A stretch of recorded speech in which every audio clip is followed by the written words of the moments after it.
नमस्कार, स्वागत है आपका। आप देख रहे हैं जोहार झारखंड। मैं हूं आपके साथ सुमित झा। लोहरदगा में स्थिति तनावपूर्ण होने के बाद पूरे जिले में कर्फ्यू लगा दिया गया है और 12 डीएसपी को लोहरदगा जिला में तैनात किया गया है। वहीं रांची लोहरदगा ट्रेन को रद्द कर दिया गया है। आईजी नवीन कुमार सिंह और साकेत कुमार सिंह लोहरदगा में कैंप कर रहे हैं। इसके साथ ही सरकारी कार्यालयों और सभी स्कूलों में छुट्टी कर दी गई है। वहीं गणतंत्र दिवस का फाइनल परेड रिहर्सल भी स्थगित कर दिया गया है। लोगों को अपने घरों से निकलने की इजाजत नहीं दी जा रही है।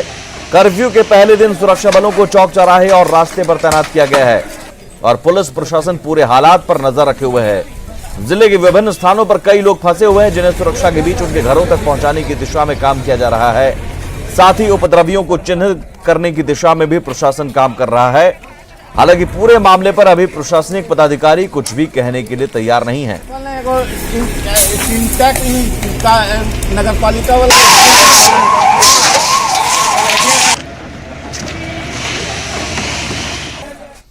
और अब आपको बताते हैं आखिर अशांत क्यों हुआ लोहरदगा, किस वजह से लोहरदगा में हिंसा भड़की और क्यों कर्फ्यू लगाना पड़ा।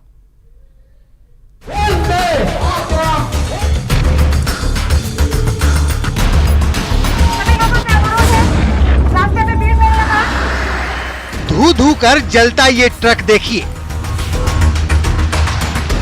आग की लपटों में धधकती ये दुकान देखिए।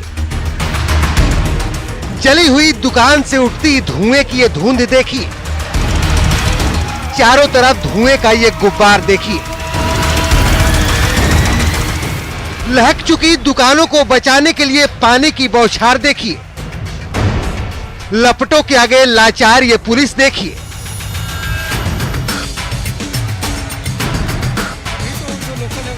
सड़क पर जवानों का ये मार्च देखिए।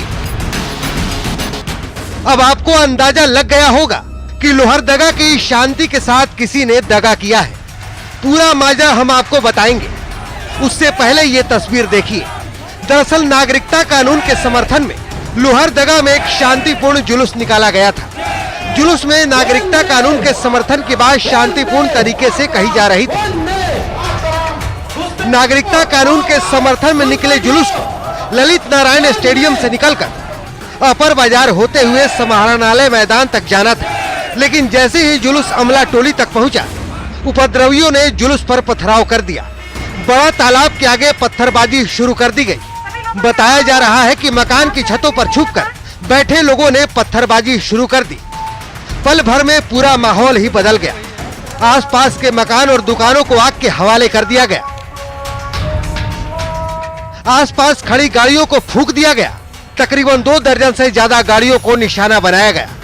जो नजारा दिख रहा है उससे साफ जाहिर होता है कि जुलूस को रोकने की पहले से प्लानिंग की जा चुकी थी।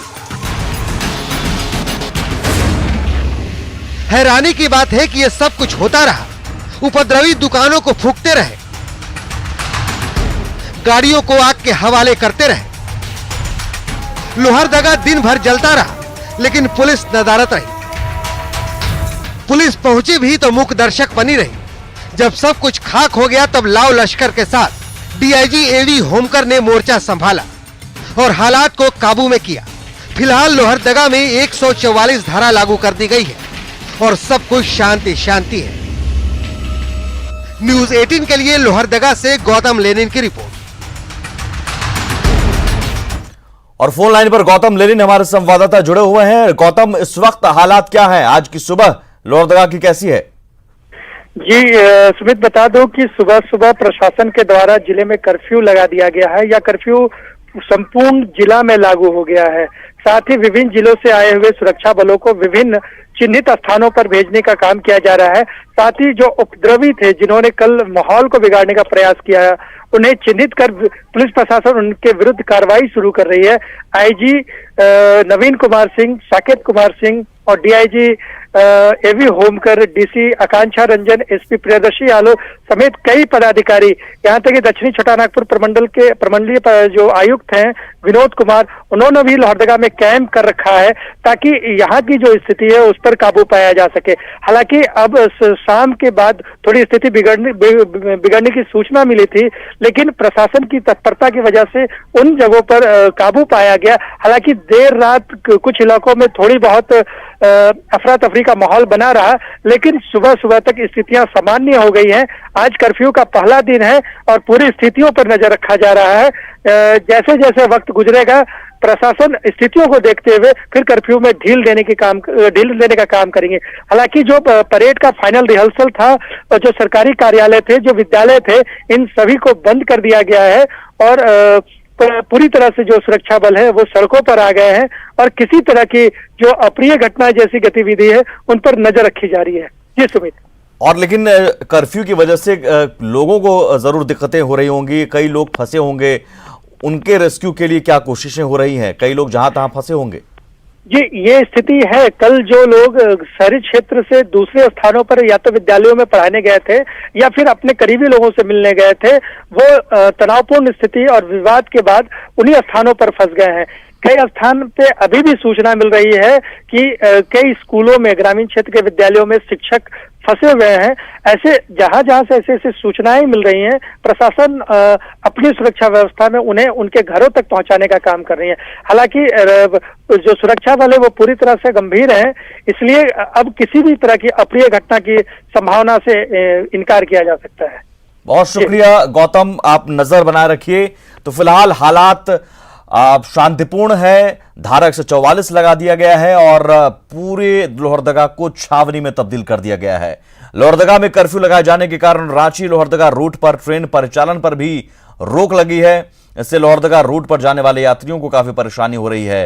जायजा लिया रांची संवाददाता नौशाद आलम ने। लोहरदगा की घटना का रेल परिचालन पे काफ़ी असर पड़ा है। हम यहाँ पे लोहरदगा रेलवे स्टेशन पे मौजूद हैं। रांची के बगल में ठीक ये स्टेशन है और यहाँ हम दिखाने की कोशिश करेंगे कि लोहरदगा जाने वाले काफ़ी संख्या में जो यात्री हैं सुबह से इंतज़ार कर रहे हैं, ना उन्हें टिकट मिल रही है, ना ही कोई ट्रेन अब तक आई है, जबकि सुबह से ही यहाँ पे ट्रेनों का परिचालन शुरू हो जाता है। और आपको दिखाने की कोशिश करेंगे कि ये जो है ना लोहरदगा रांची पैसेंजर ट्रेन है, जो सुबह जो प्रतिदिन 8:30 बजे और उससे पहले भी जो है सुबह 5 बजे यहाँ से प्रस्थान करती है और उसका आगमन 8:30 बजे भी होता है। 8:55 में भी ट्रेन है, लेकिन अब तक एक भी ट्रेन जो है नहीं आई है और ना ही यहाँ से प्रस्थान की है। यहाँ पे कुछ पैसेंजर्स हैं, हम उनसे बातचीत करने की कोशिश करेंगे। कहाँ जाना था और कब से आप इंतज़ार कर रहे हैं? हम 5 बजे भोर से इंतज़ार कर रहे हैं और हमको जाना है लोहरदगा, और ना गाड़ी का पता चल रहा है, ना हमको टिकट मिल रहा है। सिर्फ पूछने से यही बता रहे हैं कि अभी कोई कंफर्म नहीं है।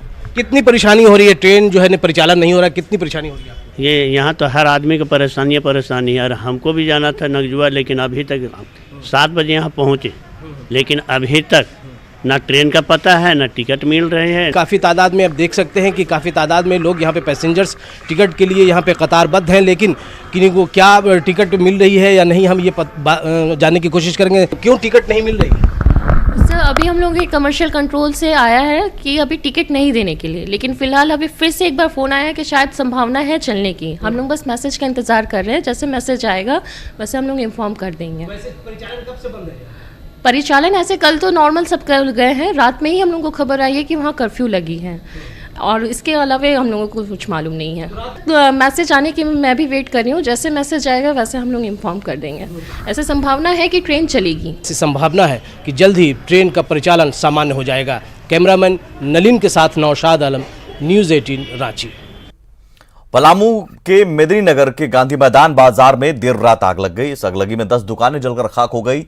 इसमें लाखों की संपत्ति के नुकसान की आशंका जताई जा रही है। हालांकि जानकारी मिलने पर मौके पर पहुंची पुलिस की तत्परता से कई दुकानें जलने से बच गईं। फिलहाल पुलिस मामले की जांच में जुट गई है। वैसे पहली नजर में पुलिस आग तापने की दुकानों में आग लगने की वजह मान रही है।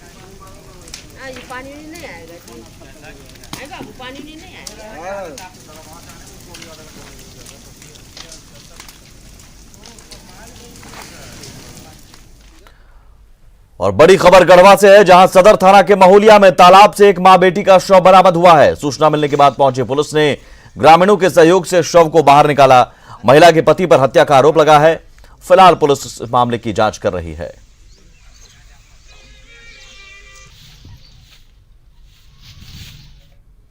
हेमंत सोरेन मंत्रिमंडल का आज होने वाला विस्तार फिलहाल टल गया है। कल शाम मुख्यमंत्री हेमंत सोरेन ने राज्यपाल द्रौपदी मुर्मू से मुलाकात कर चाईबासा की घटना को देखते हुए राजभवन में आयोजित शपथ ग्रहण समारोह को स्थगित करने का आग्रह किया था, जिसके बाद राज्यपाल द्रौपदी मुर्मू ने इसे स्थगित कर दिया। इसके अलावा 26 जनवरी की शाम को राजभवन में गणतंत्र दिवस पर होने वाले कार्यक्रम को भी स्थगित कर दिया गया है। दिल को मरम्मत करने वाली घटना घटी और उस घटना को देखकर थोड़ा सा मन में भी मायूसी है और आनंद फानन में एक शोकाकुल वक्त में शपथ ग्रहण मुझे लगता है थोड़ा इच्छा के विरुद्ध होगा, मानवता के विरुद्ध थोड़ा सा एहसास होता है। इसलिए हमने उनसे आग्रह किया है कि क्या कल का दिन हम लोग टाल करके दूसरे दिन करने की शपथ ग्रहण का कार्यक्रम किया जा सकता है। तो उन्होंने कहा है कि हम देखते हैं क्या हो सकता है। हालांकि कल का समय मिल चुका है, लेकिन कल हम चाहते हैं कि कल का दिन हम लोग किसी तरीके का शपथ ग्रहण को समारोह को दूसरे तारीख में बदला जाए। तो हम लोग इस पर आगे चिंतन करें। झारखंड विकास मोर्चा के टिकट पर चुनाव जीते विधायक प्रदीप यादव और बंधु तिर्की कांग्रेस में शामिल हो सकते हैं। हालांकि इस मुद्दे पर ना तो कांग्रेस की तरफ से और ना ही प्रदीप और बंधु की तरफ से कुछ कहा जा रहा है। न्यूज 18 ने जब इस बाबत सवाल पूछा तो दोनों ही विधायकों ने कुछ भी नहीं कहा। दरअसल जेवीएम से चुनाव जीते विधायक बंधु तिर्की और प्रदीप यादव ने सोनिया और राहुल गांधी से मुलाकात की। इस दौरान झारखंड कांग्रेस के प्रभारी आरपीएन सिंह भी साथ रहे। आपको बता दें कि बंधु तिर्की को पहले ही पार्टी विरोधी काम करने के आरोप में जेवीएम से निकाल दिया गया है, मगर प्रदीप यादव अभी भी जेवीएम में ही हैं। वहाँ झारखंड में हुए हैं, उनको देखते हुए हेमंत सोरेन जी ने कहा है कि ये देखिए बंधु तिर्की भी हमारे साथ हैं और प्रदीप यादव भी हैं। आसिया ये सामने की तस्वीर है। देखिए कि ये दोनों मुलाकात करके निकले हैं 10 जनपद से। जो को लेकर बार-बार कहे जा रहे थे। मुलाकात हो गई मैडम से। प्रदीप जी और अब आपको बताते हैं आखिर तारीख मिलने के बाद भी मंत्रिमंडल विस्तार क्यों टला। दरअसल लगता है मंत्री पद को लेकर कांग्रेस और जेएमएम के बीच अब भी पेंच बरकरार है और सूत्रों से मिली जानकारी के मुताबिक कांग्रेस अभी भी 5 मंत्री पद की मांग को लेकर अड़ी है, जबकि जेएमएम कांग्रेस को केवल 4 सीट ही देना चाह रही है। इसके पीछे 4 विधायक पर 1 मंत्री पद का फॉर्मूला बताया जा रहा है। सूत्रों से मिली जानकारी के मुताबिक आज होने वाला मंत्रिमंडल विस्तार टलने के पीछे मुख्य वजह यही है। ऐसे में झारखंड की राजनीति रांची से दिल्ली शिफ्ट होती दिख रही है। इस बीच कल जेवीएम विधायक प्रदीप यादव और बंधु तिर्की ने कांग्रेस प्रदेश प्रभारी आरपीएन सिंह के साथ कांग्रेस के राष्ट्रीय अध्यक्ष सोनिया गांधी से भी मुलाकात की थी। इस बीच सियासी गलियारे में यह भी चर्चा चल रही है कि प्रदीप यादव और बंधु तिर्की 1 से 2 दिन में कांग्रेस में शामिल हो सकते हैं और उनमें से एक विधायक को कांग्रेस कोटे से मंत्रिमंडल में शामिल किया जा सकता है। कांग्रेस की कोशिश है कि विधायकों की संख्या बढ़ाई जाए ताकि 5वें मंत्री पद के लिए हेमंत सोरेन और जेएमएम पर दबाव बढ़ाया जा सके। और इन सब के बीच जेवीएम की बीजेपी में विलय की तैयारी चल रही है। इसे लेकर जेवीएम की ओर से प्रक्रिया पूरी करने की तैयारी की जा रही है। सूत्रों से मिली जानकारी के मुताबिक इस महीने के अंत तक जेवीएम का बीजेपी में विलय हो सकता है। अपने विधानसभा क्षेत्र धनवार से बाबूलाल मरांडी आज रांची लौट रहे हैं। इसके बाद जेवीएम कार्य समिति की बैठक की तारीख तय की जाएगी। संभावना जताई जा रही है कि अगले सप्ताह कार्य समिति की बैठक बुलाई जाएगी, जिसमें बीजेपी में विलय का प्रस्ताव लाया जा सकता है। इधर जेवीएम की ओर से सभी तकनीकी पहलुओं पर विचार विमर्श किया जा रहा है। वहीं बाबूलाल मरांडी बीजेपी के शीर्ष नेताओं के संपर्क में बताए जा रहे हैं। आपको बता दें कि पार्टी विरोधी गतिविधियों में शामिल होने के आरोप में बंधु तिर्की को पहले ही निष्कासित किया जा चुका है। वहीं प्रदीप यादव भी बीजेपी में विलय का विरोध कर रहे हैं।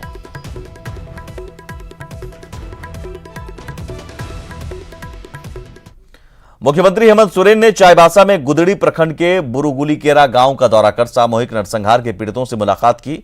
इस दौरान उन्होंने पीड़ित परिवारों का दर्द बांटकर न्याय का भरोसा दिलाया। डर और भय का माहौल बनाने का प्रयास हुआ है, लेकिन इसमें लोगों को सफलता नहीं मिलेगी। मुख्यमंत्री हेमंत सोरेन ने साफ कहा कि कानून को हाथ में लेने की इजाजत किसी को नहीं है। दोषी किसी कीमत पर बख्शे नहीं जाएंगे और अपराधियों को सरकार संरक्षण नहीं देगी।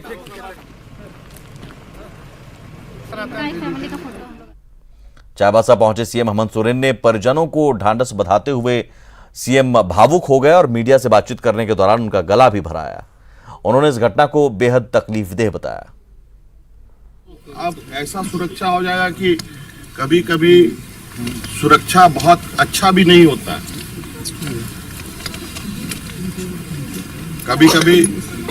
कभी कभी अच्छा लगता है, लेकिन जिस वजह से ये माहौल यहाँ बना, ये माहौल जो घटना घटा, ये घटना का इजाजत कानून नहीं देता।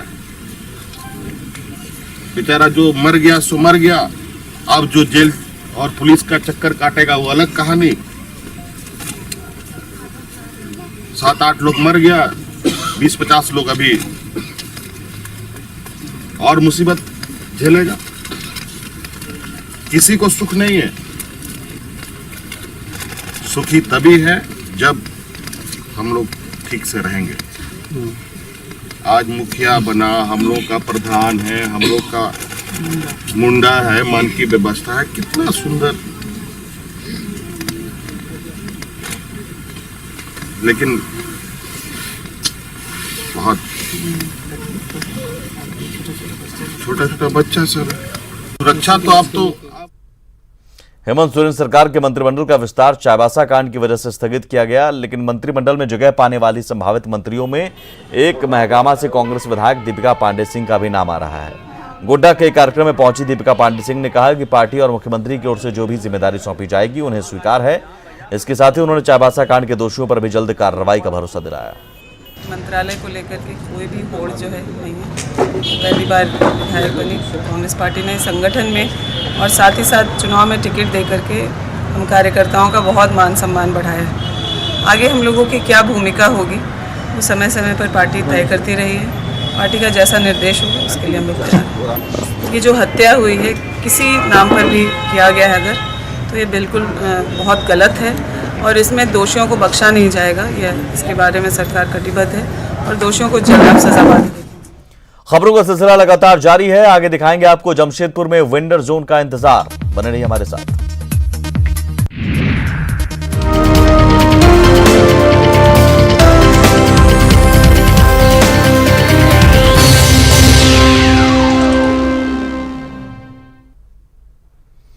झारखंड में सरकार चला रहे जेएमएम ने प्रदेश में 4 उपराजधानियां बनाने के अपने वादे को पूरा करने की कोशिशें तेज कर दी हैं।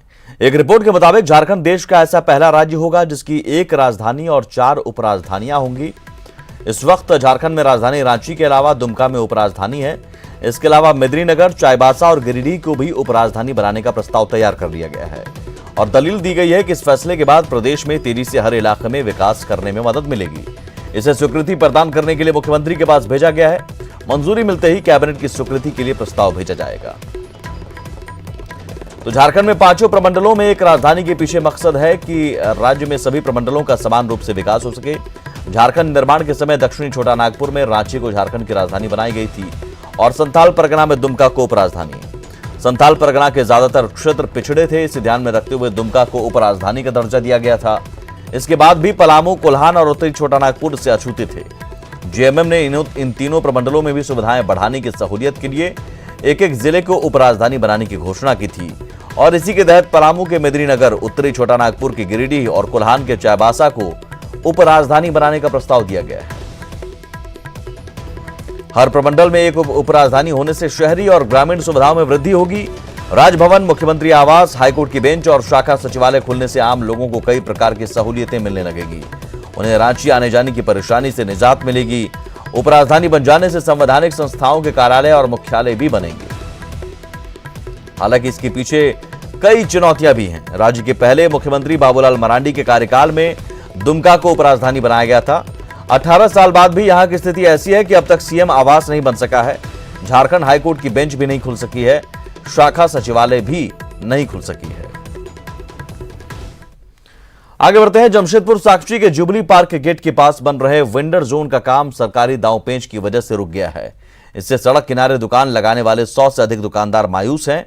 अब दुकानदारों को नई सरकार से आशा है कि जल्द ही उन्हें स्थायी तौर पर बनाए गए वेंडर जोन में शिफ्ट किया जा सकेगा। ठेले दुकानदारों से बात कर हालात का जायजा लिया जमशेदपुर संवाददाता रंजीत कुमार ओझा ने।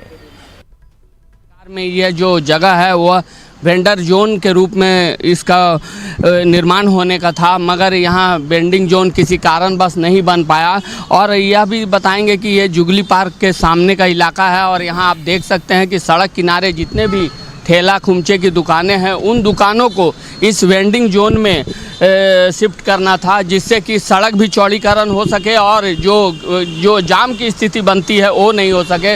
हमारे साथ यहाँ के स्थानीय दुकानदार हैं, उनसे जानेंगे कि किस तरह से अब आप लोगों को क्या उम्मीद है। किसी न किसी हम लोग को उम्मीद है कि हम लोग रोड पर लगाते हैं तो परेशानी पब्लिक का भी होता है, हम लोग को भी दिक्कत होता है, डांट सुनना पड़ता है, तो हर तरह का प्रॉब्लम होता है। हम लोग का जगह चिन्हित किया जा चुका था पिछले सरकार में, उस सरकार से भी हम लोग को उम्मीद था कि हम लोगों का उम्मीद लगा, आज भी बैठे हुए हैं। नया सरकार आया है, इसमें भी हम उम्मीद लगा कर बैठे हुए हैं, उम्मीद लगाए हुए हैं कि सरकार में भी हम लोग को कुछ कल्याण हो जाए, कि ताकि रोड का परेशानी खत्म हो जाए, हम लोग को भी परेशानी खत्म हो जाए। आपका भी दुकान है यहाँ सड़क किनारे, क्या कहेंगे किस तरह मैंने अभी परेशानी हो रहा है? यहाँ पे परेशानी तो खैर काफ़ी दिनों से है और बीच में हम लोग की दुकान यहाँ से हटा भी दिया गया था प्रशासन के द्वारा, और अतिक्रमण में 2-3 दुकान भी मेरा टूट गया था।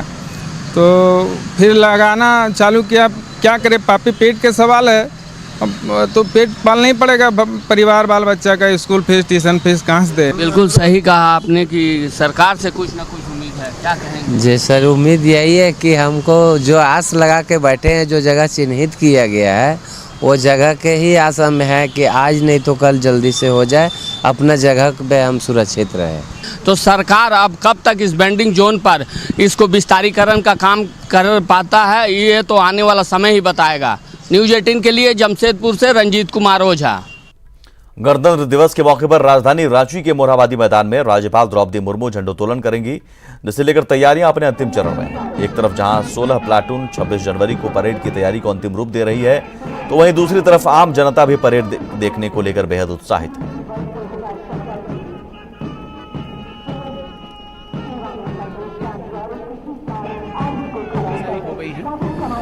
फाइनल रिहर्सल भी हो गया है, ये जो छोटे छोटे जो कोऑर्डिनेशन के इशू होते हैं वो भी सॉर्ट आउट हो गए हैं, और मुझे पूरा यकीन है कि 26 जनवरी को हर वर्ष की भांति अच्छे ढंग से इसको किया जाएगा। फाइनल ड्रेस रिहर्सल में परेड का निरीक्षण किया गया है। उसमें सभी जो प्लाटून्स है, आर्मी का है, केंद्रीय अर्धसैनिक बलों के हैं, सीआरपीएफ, एसएसबी और झारखंड जगुआर के, जैप के, रांची पुलिस का, होमगार्ड्स का और झारखंड रक्षा शक्ति यूनिवर्सिटी और एनसीसी के भी इसमें प्लाटून शामिल हैं, और बैंड का प्रदर्शन भी रहेगा इसमें, और सभी तैयारियां कर ली गई हैं। सुरक्षा के विशेष